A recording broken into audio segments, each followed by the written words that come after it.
बस सर कैसे हो? गुड यार गुड। दिन के बाद हाँ हम लोग बाहर गए हुए थे यार, रोड ट्रिप पे थे। कैसे रही कल ही लौटे। बहुत अच्छा। प्रियंका जी कैसे? दिव्यांका भी ठीक है। Thank you. तो आपको आपने उनसे पूछे कि किस चीज़ से डर लगा था ज़्यादा खतरे के टाइम?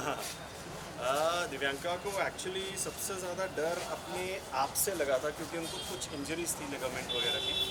तो अदरवाइज़ वो बहुत एडवेंचरस है, शुरू से रही हैं, तो उनको बहुत मज़े आते हैं ये सब करने में। आपने देखा ही होगा फर्स्ट हाँ। एपिसोड में आइडिया मिल गया।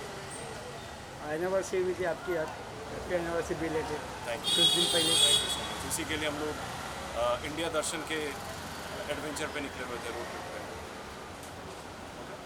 सर आज का न्यूज़ देखिए कि राजकुंद्रा का जो सीबीआई इन्वेस्टिगेशन चल रहा है। नहीं मैंने नहीं देखा, मैंने कुछ ऐसा पढ़ा था बट मैंने डिटेल में नहीं देखा कि क्या हुआ है ऐसा। And it's not fair to comment unless you know the whole story. Right. Okay thank you. Okay thank you so much. Priyanka photo करते सर किसी दिन हाँ जी पक्का। कभी बाहर निकले होंगे। नंबर आप ले लो या तो